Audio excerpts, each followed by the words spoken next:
Hello world, welcome to a new video of BuildDevTours channel. If it is the first time you're here in this channel, then I introduce myself. I am Luis Velasquez and I am the founder and dreamer of BuildDevTours. BuildDevTours is a tour operator located in Ecuador whose goal is to promote Ecuador to the world, including Ecuadorians. Of course, always taking into account sustainability of the territories and their cultures. We are also a law firm through our partnership with the law firm Chucky Peñafiel, Estudio Jurídico Chucky Peñafiel. In this channel, you will find information about culture, nature, news of Ecuador, and of course, also information about immigration to Ecuador.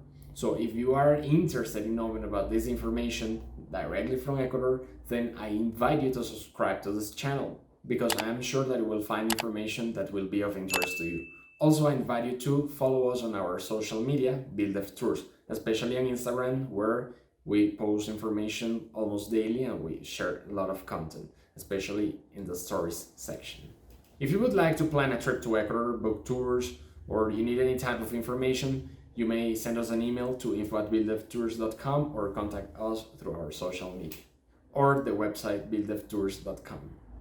And also, if you're interested in having assistance with immigration services, you can contact us. Many of you have asked us whether we provide legal assistance or immigration consultation, and yes, we do. The video today is about this topic, immigration laws in Ecuador. Please know that the visa laws may be updated at any time, and this video is recorded on April 9, 2023. 13 months ago, in March 2022, I made a video, which was the first video of this channel, about the basic information that you need to know if you are interested in immigration to Ecuador. There have been some recent changes, not to the regulations, but to the governmental fees for the visas in Ecuador. Also, at the beginning of each year, there is usually a change in the amounts required for some visas, because they are linked to the basic salary of Ecuador. In January 2023, the basic monthly salary of Ecuador was increased to $450, which modifies several requirements in the visas. And this is also why I'm making this video. This video is to update the information that I provided in March 2022. After watching this video, if you have some questions about the general and basic requirements for a type of visa you're interested in, you can watch that other video, whose link I will leave in the description of this video. This video of 2022 has the general requirements that you need for a visa in Ecuador, and there I also spoke about the specific requirements depending on the type of visa you're interested in. Remember that what changed between now and then is mainly the fees and also some stuff related to the amounts, but the general requirements are mainly the same. Very important note, this video can't be considered legal advice because the requirements that you may need depending on your specific case may vary. And so I would let you know the specific requirements that you need for your very specific case once you have consultation with us. This is just a video for letting you know if you meet the basic eligibility criteria. And if you meet it, you can contact us to check the specific details for your case. Send us an email to info@builddevtours.com and we will be glad to serve you.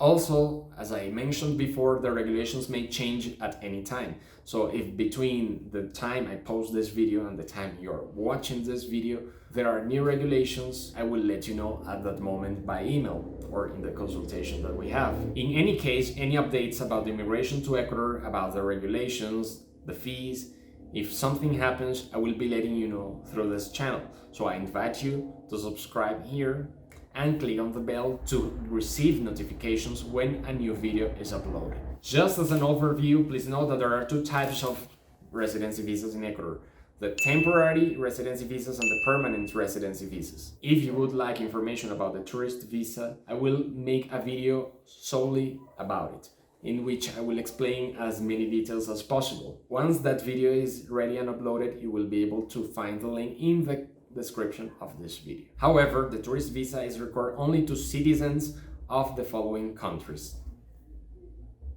If your country is not on this list, which I will leave updated in the description of this video as well, then that means that you don't need a tourist visa to enter in Ecuador.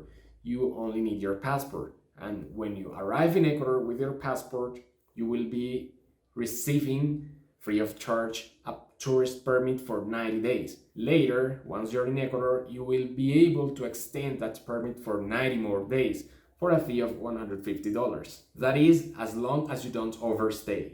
In this video, we'll speak only about the residency visas. Again, there are two types of residency visas in Ecuador, the temporary and the permanent. Most of the temporary residency visas are valid for 24 months and they can be renewed before the date of expiration. The permanent residency visa is valid indefinitely, that is to say, it doesn't expire. I'm going to mention now the main types of temporary residency visas and their basic requirements. Again, this video is only for you to determine whether you meet the basic eligibility criteria, whether you meet the basic requirement that would make you eligible for that type of visa. And if you do so, and you're interested in knowing more information, and if you have watched my other video about visas after this, and you still have questions, and you would like further assistance, you may send us an email to info@builddevtours.com to analyze your specific case. The main types of temporary residency visas and their basic requirements are as follows. First, the work visa. For this visa, you need a work contract issued by a legally established company in Ecuador. Again, this is just the basic requirement because not all companies would actually be allowed to sponsor a work visa. They would need to comply with other things like the income level that they make a year in order to show that they can hire people, and this is proved mainly through the tax report. 2. The rentist visa, for which you would need income every month coming from monthly rentals or stocks that pay you monthly, a minimum of $1,350. This is the equivalent to 3 Ecuadorian basic salaries. That is $1,350. Again, this income must come from property rentals or stocks that pay you monthly. $1,350. 3. The pensioner visa or retiree visa, for which you need to receive retirement benefits for at least $1,350 a month. However, if you are a retiree and you would like to sponsor with a pensioner visa to your spouse or children, you would need additional $250 per each relative that you would be sponsoring. It should be noted that with a temporary residency visa, you're allowed to sponsor only your spouse and children. With a permanent visa, you are allowed to sponsor more people, but with a temporary, only spouses and children. 4. The digital nomad visa. For this visa, you have to be working for a company abroad, remotely of course, or you must own your own company that gives you money. And the income requirement is minimum, again, 3 basic salaries. That is to say, $1,350 a month. 5. The investor visa. And here there are 2 types of investments. One is the investment through a bank in a CD or certificate of deposit of minimum 45,000 United States dollars, which is the legal currency in use in Ecuador. These 45,000 US dollars would need to be blocked in the bank for 2 years. They would be generating interests, but you would not be able to use this money at all during the 2 years of your temporary residency visa. Once you get the permanent residency visa, only once you have obtained that permanent visa, you would be able to withdraw this money.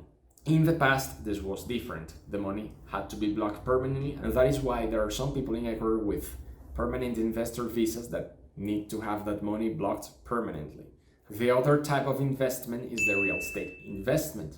For that, you would need to purchase property in Ecuador, real estate property, for minimum 45,000 United States dollars, which is the equivalent to 100 basic salaries. Of course, a finished house or apartment would cost you more than that, but you could also buy a plot of land as long as it was purchased for minimum 45,000 United States dollars. However, take into account that if you buy property to the name of 2 people or more, then the share of the person applying for the investor visa would need to be equivalent to 45,000 United States dollars. There are many other details to mention about this visa, like the requirements for opening a bank account to your name, transferring the money, the insurance of the government on your deposits in Ecuador, the interest rates if you're getting a CD, or if you're buying property, the related costs and the process.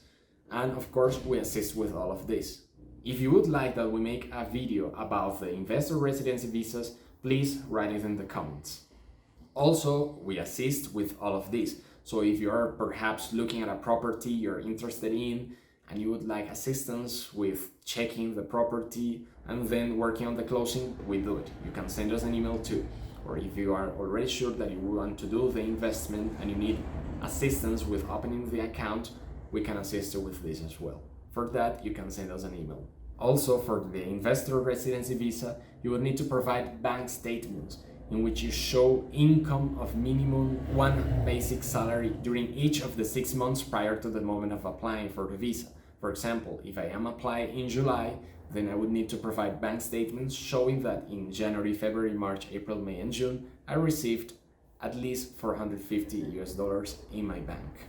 Alternatively, you could also provide a credit card statement showing a credit limit for minimum 12 basic salaries, which in 2023 is equivalent to $5,400. This income or even the credit card limit could be in another currency, but at the official exchange rate from your currency to the United States dollar, the equivalent in US dollars should be what I have just mentioned. That would be the same for all the other types of visas and they require income amounts. 6. The professional visa, which is actually called professional technician or artisan. For this, you would need a bachelor's degree. You could be eligible for this visa with other types of diplomas. However, with a bachelor's degree, it is almost guaranteed that your diploma will be registered, which is the main requirement for this professional visa. If you're interested in knowing more about this type of visa because you have a diploma and a degree, I made a whole video explaining the professional visa, the specific requirements, and how it works. You can watch that video after finishing this one.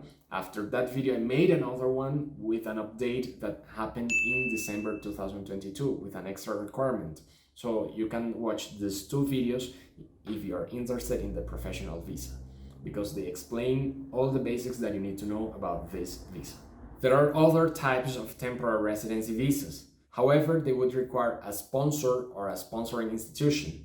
And that is why I will not enter in details here, because it's usually the sponsoring institutions who take care of this visa. When it comes to a sponsor, the most popular is the Amparo visa or dependent visa, the visa for relatives. Again, the temporary residency visa allows the holder to sponsor or to claim only the spouse and children. The permanent resident can sponsor more relatives, not only spouse and children, could be parents, grandparents, but that is once you have the permanent residency visa. The temporary is very limited, spouses and children. All of these visas that I have just mentioned will allow you to work in Ecuador, but you are not obligated to do so. If you want to, you can be contracted, you could open your business, you can do many things, but if you don't want to work, you don't have to, not even with the professional visa. Only with the work visa, you would need to work because the basic requirement for that is a work contract. And you are tied, you are bound to that company during the 2 years of your temporary visa. If for any reason you are fired or you quit, then you would lose the visa. So you would actually need to change to a different type of visa before you quit the job or before you're fired.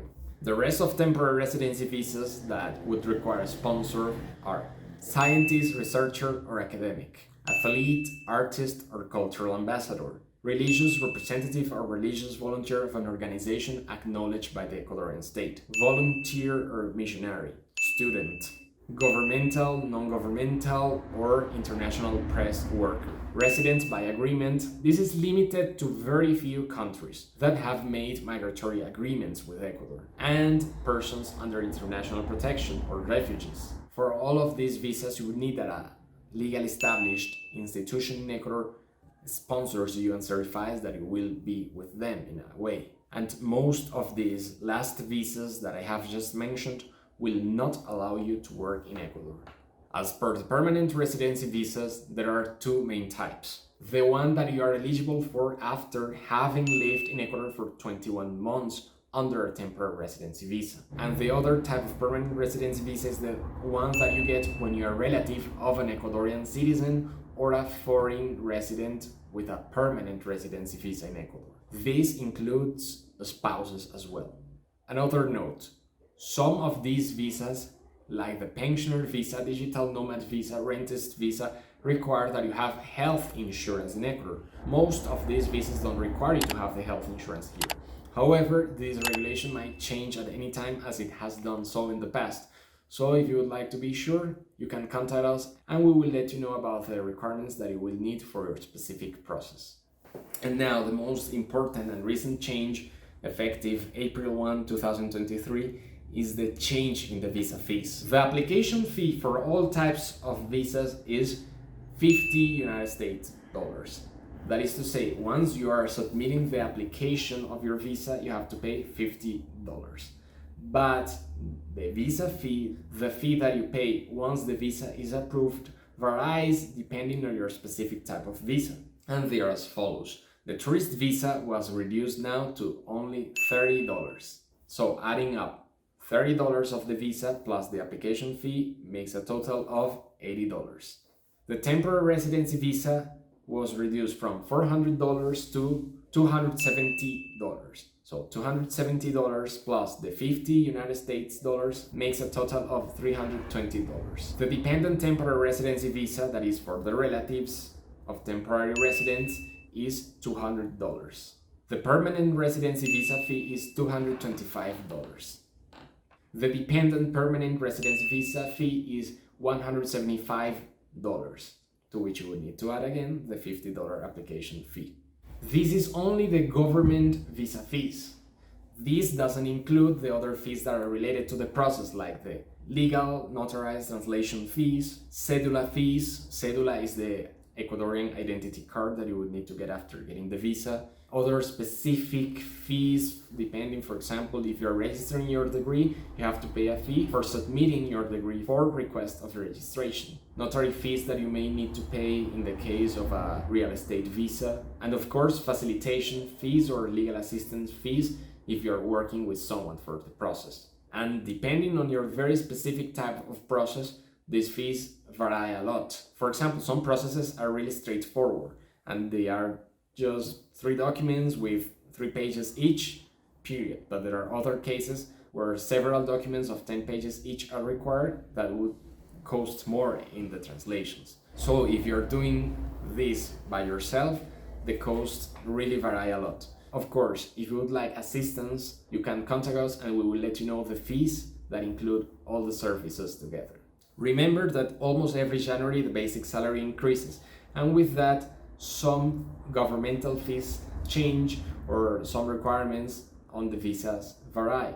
For example, now the tourist visa extension costs $150 because it is the third of one basic salary. And if next January 2024 the basic salary increases, the tourist visa extension fee will also increase. What I am telling you in this video is valid for all of 2023 because there is only one increase of the basic salary a year. Okay, let's sum up the changes since my last video of 2022. The basis amount of required income a month. For the pensioner visa, the rentist visa, and the digital nomad visa, you are required now to submit proof of income of $1,350 a month. For the investor visa, you are now required to invest a minimum amount of 45,000 United States dollars. And the income required during each of the last 6 months is 450 United States dollars. Or you could also provide a credit card statement with a credit limit of minimum 5,400 United States dollars, or an equivalent amount in another currency at the official exchange rate for the date of submission of your application. You have to be very careful about this if you're coming from a country with very high inflation, because we have had cases in which the credit limit was way more than the required by the Ecuadorian government, but with time and the inflation, then the credit limit became less than what was required by the Ecuadorian government, and it was very difficult to deal with that. Finally, how can we help you? I have mentioned some stuff, but I will let you know. We provide assistance with the visas from the very beginning, which is when you are just asking about the type of visa you would like to apply for, or we check if you meet the basic eligibility criteria, which you may have already seen in this video, but we let you know the list of requirements, how to get each of the requirements, how to complete the necessary apostilles. We do all of this by email first, so that once you are in Ecuador, you are sure that your process will be completed successfully. Then once here, you wouldn't be going to any of the governmental institutions alone. We would assist you in person, going with you to file your application. If you needed interpreters, or if you needed a special assistant, depending on the type of visa, we would provide you with that. For example, if you're doing an investor visa, of course, we would assist you with opening the bank account or a credit union account, which is usually the best way to go. Or if you have to register your diploma first, we assist you with that as well. That is included in our fee. Then we assist you with the visa application. Then once you have the visa, we assist you with obtaining your cédula, your identity card of Ecuador. That is the full process summarized, of course, because we make sure that you are getting all the paperwork needed here so that your process goes smoothly once you're here. And you can get your visa and your cédula without too much hassle. However, if you prefer to do most of the things on your own and you wouldn't like to hire anyone for the full process, you can hire us for the certified translations only. We would provide you with the certified translations ready for submission with your whole application file to the Immigration Ministry of Ecuador, also known as Ministry of Foreign Affairs and Human Mobility of Ecuador. These translations are also valid if you're doing the process at an Ecuadorian consulate. But also, we can assist you with getting the documents in the US as well. Of course, this is in case you're requiring documents from the US. That is your criminal background checks, the apostilles for each of these documents. We can also do that for you for an additional fee. And we would include the delivery of documents to our office in Ecuador, where we would keep your things safely in our file. My recommendation is that you contact us 5 months before the date you are planning to come to Ecuador, because gathering the documents takes approximately 3 months, depending on the specific type of visa you're applying for. Please note that the criminal background checks will be valid for 180 days from the date of issue, so it's very important to take this into account. Only you could work without any limit of time in advance for getting vital statistics documents and the educational documents. If you're doing a professional visa and you would like to register your degree in advance, you can do so, because the registration of your diploma does not expire. However, the criminal background checks are sensitive. 180 days of validity from the date of issuance of the document, not of the apostille, the document itself. But this is 180 days until you arrive in Ecuador. If you arrive in Ecuador before the 180 days pass, your documents will still be valid as long as you don't leave Ecuador, but until after you have received the residency visa. For example, if you arrive in Ecuador and your documents have been issued 160 days ago, they will still be valid even if you apply for the visa 60 days later, because you arrived in Ecuador while they were still valid, as long as you do not leave the country. Where could you get the visa? You could get the visa in Ecuador directly. This is what most people do, and we would assist you here in person with every step of it. Or you can get the visa at an Ecuadorian consulate. In Ecuador, there are several offices. Every office is different. Most cases, the easiest way to go is to do the process here. And we would make sure that you come here with all of your paperwork so that we assist you directly here. In the consulates, each consulate works differently. That happens also in Ecuador, like the office in Guayaquil handles things a little bit differently than the office in Azogues or the office in Quito. Each has their own way. The same happens with consulates. But with a consulate, it happens even at a different level. Perhaps the consulate is not the best option for you. Also, you have to be careful about getting the visa at a consulate, because for getting the permanent visa here, remember that you will need to be in Ecuador for 21 months first under the temporary visa. So if you get the visa at the consulate and you come here 4 months after getting the visa, you won't be able to meet the requirement of being in Ecuador for 21 months, because you would have spent 4 months out of the country already. And even if you live permanently in Ecuador with all of the time left on your visa, the maximum time you would reach is 20 months. That would make you not eligible for the permanent residency visa. Also, for the tourist visa, if you get it abroad, the tourist visa starts running the same day you get it issued at the consulate. Be careful about this. And now, truly finally, can you do the visa on your own? Yes, you can, but there are some risks involved depending on the type of visa you will be doing. We are a legally established office and we work daily with this, so we are up to date with the regulations. So if something changes, we will let you know immediately to assure your success with getting the visa.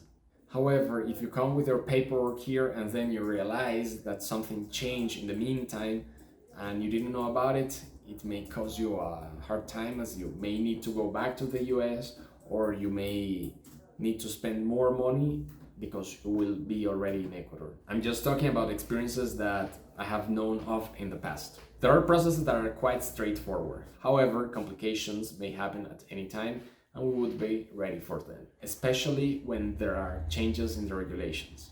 In any case, if you prefer to do the process yourself, of course, you can do so. Many people do it without any issue. And if you would like a consultation, you can contact me by email. We can schedule a video call to talk about your case and you pay only the consultation fee.